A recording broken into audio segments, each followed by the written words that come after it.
नमस्कार। आज हम बात करने वाले हैं एक बहुत ही खास और रूहानी त्योहार के बारे में, देव दीपावली। दिवाली तो हम सबने मनाई है, पर ये देव दीपावली क्या है? चलिए आज इसी को समझते हैं। तो देखिए, सबसे पहला सवाल जो दिमाग में आता है वो यही है कि जो दिवाली हम मनाते हैं और ये देव दीपावली, इन दोनों में आखिर फर्क क्या है। ये जानना इसलिए ज़रूरी है क्योंकि दोनों ही रोशनी और जश्न से जुड़े हैं, पर इनकी कहानी और इन्हें मनाने का तरीका बिल्कुल अलग है। तो चलिए एक नज़र डालते हैं इन दोनों के बीच के फर्क पर। एक तरफ है हमारी दिवाली, जिसे हम रोशनी का त्योहार कहते हैं। इसे पूरा भारत मनाता है, भगवान राम के अयोध्या वापस लौटने की खुशी में। और दूसरी तरफ है देव दीपावली, जिसका मतलब ही है देवताओं की दिवाली। और ये खास तौर पर मनाई जाती है काशी में, भगवान शिव की एक बहुत बड़ी जीत के जश्न के तौर पर। तो अब जब ये फर्क समझ आ गया है, तो चलिए सीधा चलते हैं देव दीपावली के दिल में, यानी काशी। वही काशी जिसे हम बनारस या वाराणसी के नाम से भी जानते हैं।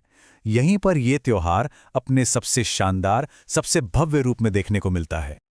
अच्छा, तो सवाल यह है कि यह त्योहार मनाया कब जाता है? तो देव दीपावली हर साल कार्तिक पूर्णिमा के दिन आती है। ये हिंदू कैलेंडर के हिसाब से कार्तिक महीने का वो दिन होता है जब चांद पूरा होता है, पूर्णिमा का दिन। और इस दिन का आध्यात्मिक महत्व बहुत ही गहरा माना जाता है। उस दिन काशी का नज़ारा कैसा होता होगा, इसका अंदाज़ा सिर्फ इस एक नंबर से लगाया जा सकता है।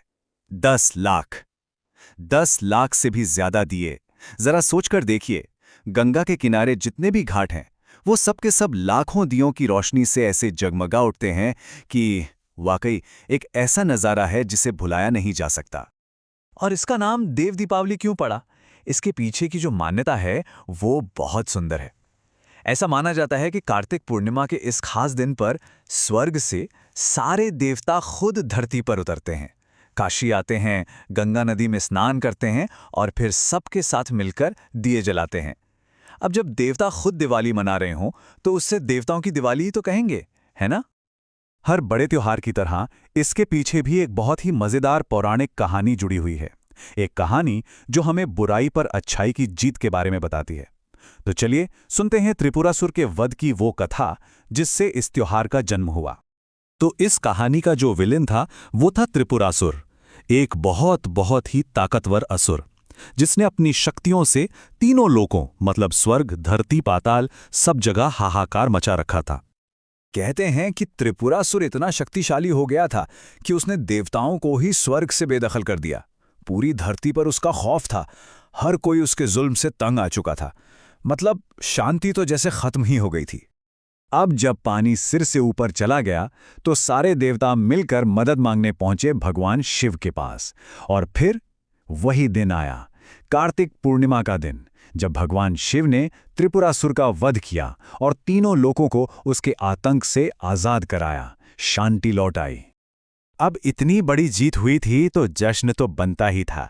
सारे देवता खुशी से झूम उठे और अपनी इसी खुशी को जाहिर करने के लिए, भगवान शिव का धन्यवाद करने के लिए, वो सब शिव की नगरी काशी में उतरे और लाखों लाख दिए जलाए। और बस कहते हैं कि उसी दिन से देव दीपावली मनाने की ये परंपरा शुरू हो गई। तो ये तो थी वो पौराणिक कथा, पर कमाल की बात यह है कि ये सिर्फ एक कहानी बनकर नहीं रह गई। आज भी हजारों साल बाद ये एक जीती जागती परंपरा है। तो चलिए देखते हैं कि आज के दिन गंगा के घाटों पर आस्था का ये सैलाब कैसा दिखता है। इस दिन जो भक्त वहां पहुंचते हैं वो मुख्य तौर पर 3 चीजें करते हैं। सबसे पहला काम, सुबह सुबह गंगा में एक पवित्र डुबकी, जिसे कहते हैं गंगा स्नान। मान्यता है कि इससे सारे पाप धुल जाते हैं। फिर जैसे ही शाम होती है, शुरू होता है दीपदान, यानी गंगा मैया को हजारों लाखों दिए अर्पित करना। और आखिर में होता है वो नज़ारा जिसका सबको इंतजार रहता है, भव्य गंगा आरती। ये इस पूरे उत्सव का सबसे बड़ा आकर्षण है। देव दीपावली के दिन ऐसा लगता है जैसे पूरा बनारस शहर किसी दूसरी ही दुनिया में पहुंच गया हो। एक दिव्य माहौल होता है। हर तरफ से आपको मंत्रों की, भजनों की, प्रार्थनाओं की आवाजें सुनाई देंगी। घाट हो या गलियां, जिधर नजर दौड़ाओ सिर्फ और सिर्फ रोशनी और अटूट आस्था का एक अद्भुत संगम दिखाई देता है। तो हमने इसकी कहानी भी जान ली और आज ये कैसे मनाया जाता है ये भी देख लिया। पर एक बात समझनी जरूरी है, ये त्योहार सिर्फ लाखों दियों को जलाने या देखने भर का नहीं है। इसका जो असली मतलब है वो इस रोशनी से कहीं ज्यादा गहरा है। तो फिर इसका असली सार, इसका एसेंस क्या है? असल में ये 4 चीजों का संगम है। पहली है भक्ति, ईश्वर के लिए हमारा समर्पण। दूसरी है श्रद्धा, वो मजबूत विश्वास जो हमें वहां खींच लाता है। तीसरी है दिव्यता, वो डिवाइन फीलिंग जो उस दिन काशी की हवा में घुल जाती है। और इन सबसे ऊपर वो एक मैसेज जो पूरी दुनिया के लिए है कि जीत हमेशा अच्छाई की ही होती है। और आखिर में जिसने भी इस नज़ारे को अपनी आंखों से देखा है उससे पूछेंगे तो वो एक ही बात कहेगा कि इसे शब्दों में बताया नहीं जा सकता। ये एक एहसास है। काशी में देव दीपावली को देखना सिर्फ बाहर की रोशनी देखना नहीं है, ये अंदर हमारी आत्मा को रोशन करने जैसा है। और शायद हर त्योहार का असली मकसद भी तो यही होता है ना?